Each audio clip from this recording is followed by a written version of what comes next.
आइए सुनते हैं डैनियल गोलमैन की यह किताब इमोशनल इंटेलिजेंस। अध्याय 1। यह किताब आपको क्यों पढ़नी चाहिए। बरसों से हम किसी के आईक्यू से उसकी सफलता के बारे में अनुमान लगाते आए हैं, लेकिन क्या ऐसा सच में होता है कि तेज दिमाग वाले लोग ही जिंदगी में कुछ बड़ा काम करते हैं? नहीं, आईक्यू से हम किसी की सफलता का अनुमान नहीं लगा सकते हैं। इमोशनल इंटेलिजेंस हमारे दिमाग की वह क्षमता है जिसकी मदद से हम अपनी और दूसरों की भावनाओं को समझ पाते हैं और उसके हिसाब से काम कर पाते हैं। यह किताब हमें इमोशनल इंटेलिजेंस के महत्व के बारे में बताती है। इसके अलावा इस किताब से हम यह सीखेंगे कि कैसे हम अपने इमोशनल इंटेलिजेंस की मदद से एक अच्छा समाज बना सकते हैं और अपने बच्चों को समझदार बना सकते हैं। इस किताब में हम देखेंगे कि हम कैसे अपने इमोशनल इंटेलिजेंस को बढ़ा सकते हैं। हम देखेंगे कि इसका सफलता से क्या लेना देना है और इसकी हमें क्या जरूरत है। अध्याय 2। भावनाएं आपकी जिंदगी को एक नया रूप देती हैं। ज्यादातर लोगों को लगता है कि भावनाएं सिर्फ रिश्ते बनाने के काम में आती हैं। लेकिन क्या आपने कभी सोचा है कि अगर आपके पास भावनाएं नहीं होती तो आपकी जिंदगी कैसी होती? आइए देखें कि भावनाओं का हमारी जिंदगी में क्या काम होता है, जिससे हम इसकी अहमियत को समझ सकें। भावनाओं से हम बहुत सी चीजें सीखते हैं। क्या आपने कभी किसी बच्चे को सीढ़ी के पास खेलने से मना किया है और उसने आपकी बात नहीं मानी जिससे वह नीचे गिर गया हो? अगर हाँ, तो आपने यह देखा होगा कि वह बच्चा गिरने के बाद सीढ़ी के पास कभी नहीं खेलने गया होगा। भावनाएं हमारे अंदर अनुभव पैदा करती हैं और अनुभव से हम बहुत सी बातें सीखते हैं। जब वह लड़का सीढ़ी के पास खेलते वक्त गिर गया तब उसे दर्द हुआ। यह दर्द उसके दिमाग में एक याद और एक अनुभव की तरह बस गया। इसलिए इस घटना के बाद वह कभी भी सीढ़ी पर खेलने नहीं गया, क्योंकि वहां खेलने का उसका अनुभव अच्छा नहीं था। भावनाओं की मदद से हम दूसरों को समझ पाते हैं। अगर आप किसी को चुपचाप सिर झुकाए और भीगी आंखों के साथ बैठा देखें तो आप उस व्यक्ति के बारे में क्या कहेंगे? आप अंदर ही अंदर समझ जाएंगे कि वह व्यक्ति उदास है या किसी चीज को लेकर बहुत परेशान है। ऐसा भी हो सकता है आप यह बता दें कि वह इसके बाद क्या करेगा। भावनाएं हमें कोई काम करने पर मजबूर करती हैं। जब आपने उस रोते हुए आदमी को देखा तो शायद आप भी दुखी हो गए होंगे। शायद आप जाकर उससे बात करें और उसकी मदद करने की कोशिश करें। आपकी भावनाएं ही आपके काम करने की वजह हैं। 20वीं शताब्दी में कुछ दिमागी मरीजों का ऑपरेशन किया गया था जिसका नाम लोबोटोमी था। इस ऑपरेशन में उनके दिमाग के दोनों हिस्सों को अलग कर दिया गया था, जिससे उनके अंदर भावनाएं पैदा नहीं हो पा रही थीं। ऑपरेशन के बाद इन मरीजों की यह सोचने की क्षमता खत्म हो गई कि उन्हें क्या काम करना है। अध्याय 3। भावनाएं हमारी अजीबोगरीब हरकतों के लिए भी जिम्मेदार हैं। भावनाओं को अगर सही तरह से ना संभाला जाए तो ये हमसे बहुत सारी गलतियां भी करा सकते हैं। आइए देखें ऐसा कब होता है। जब आप ज्यादा इमोशनल होते हैं। अगर आपके अंदर ज्यादा भावनाएं पैदा हो रही हैं तो आपके सोचने की क्षमता कम हो जाती है और आप अजीब सी हरकतें करने लगते हैं। जैसे अगर आप रात में कहीं अकेले जा रहे हों और अचानक आपका भाई आपके सामने आकर खड़ा हो जाए तो शायद आप डर के मारे चिल्लाने लगें। ऐसा इसलिए होता है क्योंकि आप पहले से डरे होते हैं और ऐसे में आपका दिमाग सही से नहीं सोच पाता। जब आप जल्दबाजी में कोई काम करते हैं, कभी कभी आपका दिमाग आपके अंदर कुछ ऐसी भावनाएं पैदा कर सकता है जिससे आप कोई फैसला बिना सोचे समझे वे लेते हैं। दिमाग के एक हिस्से का नाम नियोकार्टेक्स है जो सोचने में हमारी मदद करता है। अगर आपके दिमाग में कुछ ऐसे संदेश जाए जिससे आपका दिमाग खतरे को भांप ले तो आपका इमोशनल ब्रेन नियोकॉर्टेक्स की सलाह लिए बगैर तुरंत कोई हरकत कर देगा। शायद इसलिए आप अंधेरे में रखी गई कुर्सी को भूत समझकर भाग जाएं। जब पुरानी भावनाओं का असर दिमाग में हमेशा के लिए रह जाए, क्या आपको वह बच्चा याद है जो सीढ़ी पर खेलते वक्त गिर गया था? गिरने पर शायद उस बच्चे के दिमाग में गिरने का डर हमेशा के लिए बैठ जाए और वह सीढ़ियों से उतरते वक्त भी डरे। इस तरह कभी कभी हमारी भावनाएं हम पर हावी हो जाती हैं और हम अनजाने में ही कुछ गलतियां कर बैठते हैं। अध्याय 4। इमोशनल इंटेलिजेंस की मदद से हम अपनी भावनाओं पर काबू पा सकते हैं। अब आप जान गए हैं कि भावनाओं को काबू करना क्यों जरूरी है। आइए देखें कि इमोशनल इंटेलिजेंस क्या है और भावनाओं को काबू करने में यह आपकी मदद कैसे कर सकता है। भावनाओं को काबू करने से पहले आपको अपनी भावनाओं को समझना होगा।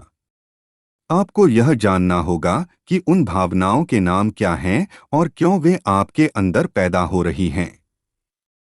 इस तरह से आप उनके बारे में और उनके पैदा होने की वजह के बारे में जान सकते हैं और उन पर आसानी से काबू पा सकते हैं। हमारी भावनाएं हमारी सोच पर निर्भर करती हैं। अगर आप किसी चीज के बारे में अच्छा सोचने की कोशिश करें तो आपके अंदर उसके लिए अच्छी भावनाएं पैदा होंगी। लेकिन अगर आप उसी चीज के गाढ़े हिस्से को देखना शुरू करें तो उसके बारे में सोचकर आप गुस्सा हो जाएंगे। इसलिए आप अपनी भावनाओं को जिस तरह से काबू करना चाहते हैं, सबसे पहले आप उसी तरह से सोचिए। जब आप अपनी भावनाओं को काबू करते हैं, तब इमोशनल इंटेलिजेंस इसमें आपकी मदद करता है। यह आपको अपनी भावनाओं को सही दिशा में ले जाने का काम करता है। मान लीजिए आप सुबह उठते हैं और आपका काम पर जाने का मन नहीं करता। आपके मन में आता है कि आज आप काम पर न जाकर कहीं घूमने चले जाएं।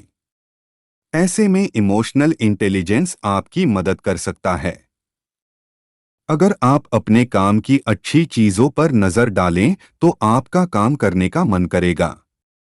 इस तरह से आप अपने घूमने की इच्छा को कम कर सकते हैं। यह देखा गया है कि जो बच्चे अपने काम को मैनेज करना जानते हैं, वे कम आईक्यू के होने के बाद भी स्कूल में और अपनी जिंदगी में अच्छा कर पाते हैं। अध्याय 5। इमोशनल इंटेलिजेंस समाज के लोगों से घुलने मिलने में हमारी मदद करता है। समाज और लोगों का हमारी जिंदगी में एक बहुत अहम हिस्सा होता है। इमोशनल इंटेलिजेंस की मदद से हम लोगों को समझ पाते हैं और इस तरह से उन्हें आसानी से काबू कर पाते हैं। इससे हम अपनी और दूसरों की भावनाओं में तालमेल बैठाकर उनसे अच्छे संबंध बना पाते हैं। इमोशनल इंटेलिजेंस की मदद से हम लोगों के चेहरे के भाव और उनकी हरकतों को देखकर उनके मूड के बारे में बहुत सी बातें बता सकते हैं।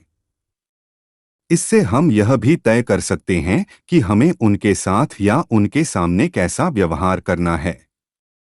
जैसे अगर आप किसी को गुस्से में देखें तो आप यह तय कर सकते हैं कि आपको उसका गुस्सा शांत करने के लिए क्या काम करना है। इस तरह से आप लोगों को उनके स्वभाव और उनके मूड के हिसाब से संभालना सीख सकते हैं और उनसे अच्छे संबंध बना सकते हैं। अच्छे संबंध बनाने के बहुत सारे फायदे होते हैं। अगर आप एक टीचर हैं और बच्चों के साथ आपके संबंध अच्छे हैं, तो वे आपका कहा मानेंगे और आपकी इज्जत करेंगे। जिन लोगों का इमोशनल इंटेलिजेंस मजबूत होता है, वे दूसरे लोगों को अच्छे से समझा पाते हैं, झगड़ों को आसानी से सुलझा पाते हैं और एक अच्छे लीडर बनकर अपने लोगों को अच्छे से मैनेज कर पाते हैं।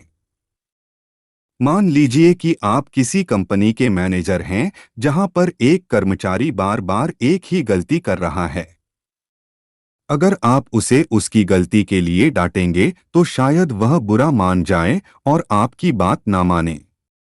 लेकिन अगर आप उसके स्वभाव के हिसाब से उसे समझाएं तो वह आपकी बात मान लेगा और अपने काम को अच्छे से करेगा। अध्याय 6। दिमाग के सोचने वाले और महसूस करने वाले हिस्से के बीच का कनेक्शन जितना मजबूत होगा, आपका इमोशनल इंटेलिजेंस उतना ज्यादा होगा। हम अपनी सोचने समझने की क्षमता से अपने भावनाओं को काबू कर सकते हैं। जब हमारे दिमाग का सोचने वाला हिस्सा हमारे दिमाग के महसूस करने वाले हिस्से से मजबूती से जुड़ा होता है, तब हम अपने फैसलों को अच्छे से ले पाते हैं और अपनी भावनाओं को जरूरत के हिसाब से काबू कर पाते हैं। अगर आपके इन दो दिमागी हिस्सों के बीच का कनेक्शन ठीक नहीं है, तो आप कमजोर या खराब इमोशनल इंटेलिजेंस के हो सकते हैं। लोबोटोमी के मरीजों में यही खराबी थी। उनके दिमाग के दो हिस्सों को जब अलग कर दिया गया, तब उनके फैसले लेकर काम करने की क्षमता खत्म हो गई। अगर आप किसी तरह अपने इन दो दिमागों के बीच का कनेक्शन तोड़ दें, तो आप चीजों को सही से महसूस नहीं कर पाएंगे। हमारे दिमाग का महसूस करने वाला हिस्सा अपने आसपास के माहौल को भांपकर उसके हिसाब से काम करता है, जबकि हमारे दिमाग का सोचने वाला हिस्सा आसपास के माहौल को जांचकर उसके हिसाब से काम करता है। जब ये दोनों हिस्से बैलेंस में रहते हैं, तब हम सही तरह काम कर पाते हैं और हम इमोशन इंटेलिजेंट बन जाते हैं।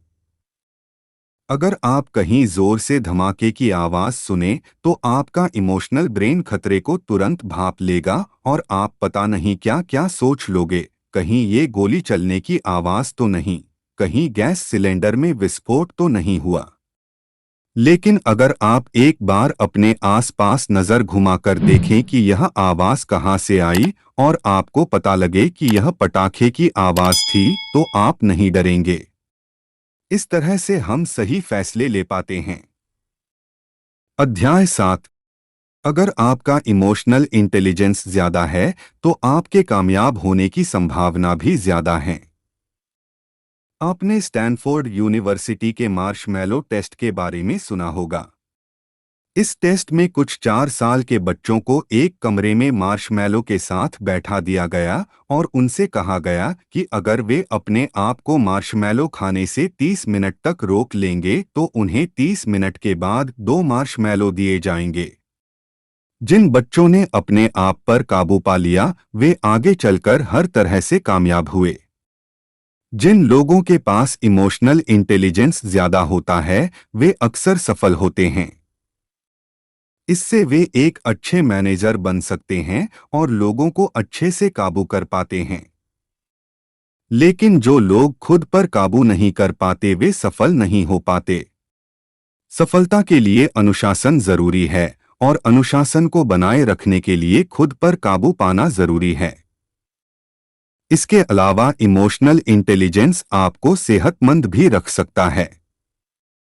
इमोशनल इंटेलिजेंस की मदद से आप अपने गुस्से और बेचैनी को काबू कर सकते हैं। अगर आप अपने अंदर की नेगेटिव भावनाओं को काबू कर लें, तो आप अपने आप को तनाव से बचा सकते हैं और अपने दिमाग को खुश रखकर आप एक सेहतमंद जिंदगी जी सकते हैं।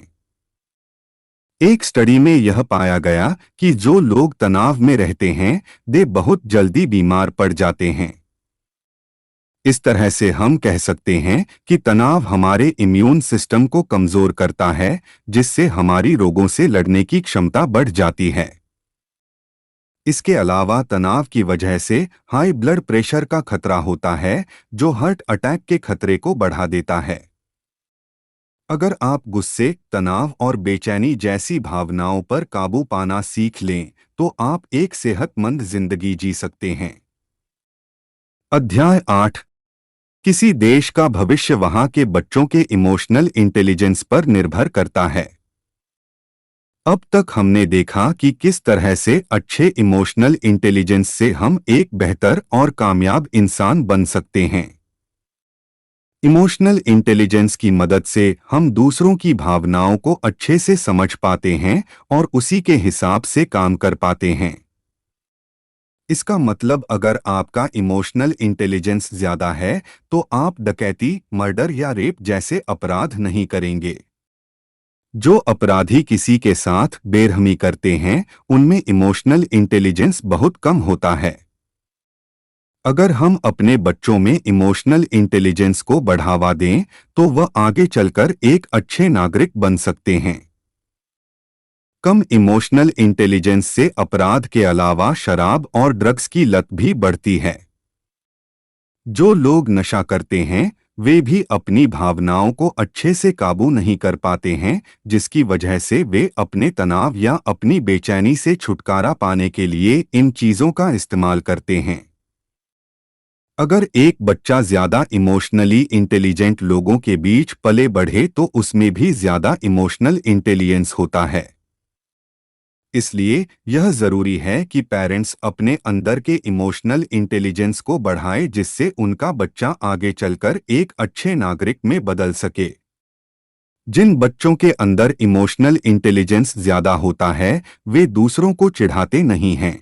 वे अपने टीचर के और अपने आसपास के लोगों की भावनाओं को समझ पाते हैं, जिसकी वजह से लोग उन्हें पसंद करते हैं। और अगर सभी बच्चों में ज्यादा इमोशनल इंटेलिजेंस हो तो वे आपस में प्यार से रहकर अपने झगड़े खुद ही सुलझा सकते हैं या झगड़ा होने से पहले ही उसे रोक सकते हैं। अपने देश के बेहतर भविष्य के लिए हमें अपने बच्चों को इमोशनल इंटेलिजेंट बनाना बहुत जरूरी है। अध्याय 9। इमोशनल इंटेलिजेंस को बढ़ाने के बहुत से रास्ते हैं। अब आप यह सोच रहे होंगे कि क्या आप अपने इमोशनल इंटेलिजेंस को बढ़ा सकते हैं। इसका जवाब हाँ है। बहुत सारे ऐसे एक्सरसाइज हैं जिनकी मदद से आप अपने इमोशनल इंटेलिजेंस को बढ़ा सकते हैं। आइए उनमें से कुछ पर नजर डालें। आप सबसे पहले अपने अंदर की भावनाओं को सवाल करके उन्हें पहचानिए।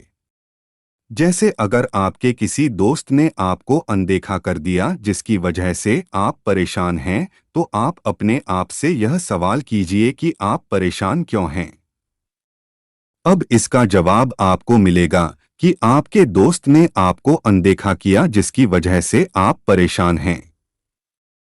अब जब आपने अपनी भावना और उसकी वजह को पहचान लिया है, तो आप उसे किसी और दिशा में ले जाइए। आप खुद से पूछिए कि उसने आपको अनदेखा क्यों किया।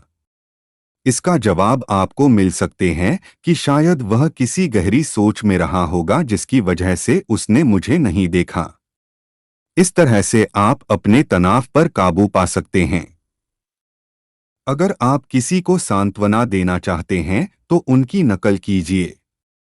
इससे आप उसकी भावनाओं को महसूस कर पाएंगे और उसे समझकर आप अपने अंदर से उसे राहत पहुंचाने के लिए कुछ शब्द निकाल पाएंगे। अगर आप खुद को हमेशा प्रेरित रखना चाहते हैं तो आप अपने सोचने का तरीका बदलिए। हमारे सोचने का तरीका हमारी भावनाओं से जुड़ा होता है। अगर आप अच्छा महसूस करना चाहते हैं तो आप अच्छा सोचिए। अगर आप हार गए हैं तो आप अपने आप से पूछिए कि जीतने वाले ने ऐसा क्या किया जो वह जीत गया। या आप खुद से पूछिए कि आप क्या कर देते जिससे आप जीत जाते। इससे आपको अपने अंदर सुधार करने के अलग अलग रास्ते मिल सकते हैं, जिसका इस्तेमाल कर आप फिर से कोशिश करेंगे और जीत हासिल कर सकेंगे। लेकिन अगर आप हारने पर सोचते हैं कि यह आपकी किस्मत में नहीं था या आपकी किस्मत खराब है, तो आप कभी दोबारा कोशिश ही नहीं करोगे। अध्याय 10। इमोशनल इंटेलिजेंस से आप अपनी जिंदगी में काफी अच्छे बदलाव कर सकते हैं। अब आप यह सवाल पूछ रहे होंगे कि इमोशनल इंटेलिजेंस का इस्तेमाल आप अपनी जिंदगी में कहाँ कर सकते हैं। इसका सबसे अच्छा जवाब है अपने रिश्तों को बनाए रखने में। अगर आप इमोशनली इंटेलिजेंट हैं तो आप अपने परिवार वालों की समस्याएं सुनेंगे और कुछ ऐसा काम करेंगे जिससे उन्हें राहत मिले। अक्सर यह माना जाता है कि लड़कियां भावनाओं से भरी होती हैं और लड़कों के अंदर भावनाएं कम होती हैं या वे अपनी भावनाओं को जाहिर नहीं करते हैं। ऐसे में अगर लड़कियां कोई परेशानी लेकर आए तो लड़के उसका समाधान बताने लगते हैं, जबकि यह सही नहीं है। समस्या का समाधान हर कोई ढूंढ सकता है। वह आपको कोई ढूंढ सकता है। वह आपको अपनी समस्या इसलिए बता रही है ताकि आप उसकी भावनाओं को समझकर उसे सांत्वना दें, जिससे वह अच्छा महसूस कर सके। इस तरह से आप अपने पार्टनर को अच्छे से समझ सकते हैं। इसके अलावा जब आपका किसी से झगड़ा हो रहा हो तो बेहतर है कि आप शांत हो जाएं, जिससे झगड़ा सुलझ जाए। कभी कभी शांति से जिंदगी जीना आपको सही साबित करने से ज्यादा अच्छा होता है। झगड़ा करने के बाद आप तनाव में जा सकते हैं, इसलिए बेहतर है कि उसे पहले ही सुलझा दें। अगर आपको किसी की गलती के लिए उसकी बुराई कर रहे हो तो रुकिए, आप गलती की बुराई पर ध्यान दीजिए, ना कि उस व्यक्ति की बुराई पर। आप उसे बताइए कि उसने क्या गलत किया और उसे सुझाव दीजिए कि वह उस गलती को सुधारने के लिए क्या कर सकता है। इस तरह से वह व्यक्ति अपनी आप को गिरा हुआ महसूस नहीं करेगा और ना ही वह आपके लिए अपने अंदर गलत भावनाओं को पैदा करेगा। अध्याय 11 सारांश। अपनी और दूसरों की भावनाओं को अच्छे से समझकर उसके हिसाब से सही फैसले ले पाना ही इमोशनल इंटेलिजेंस है।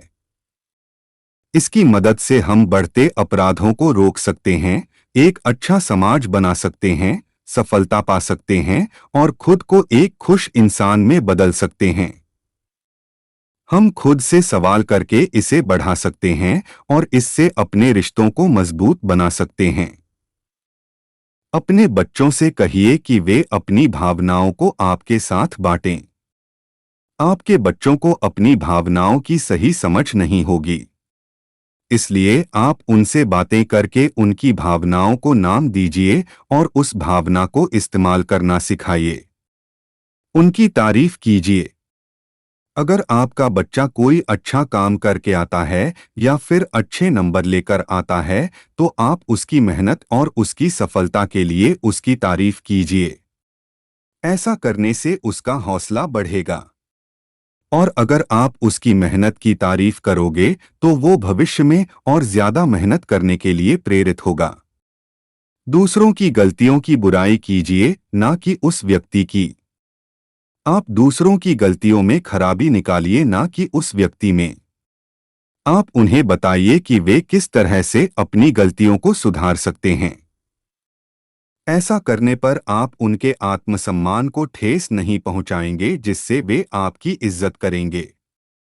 झगड़े के वक्त शांत रहना सीखें। शांति से जिंदगी जीना खुद को सही साबित करने से ज्यादा जरूरी है। इसलिए आप झगड़े के वक्त शांत हो जाइए। इससे झगड़ा तुरंत ही खत्म हो जाएगा। किताब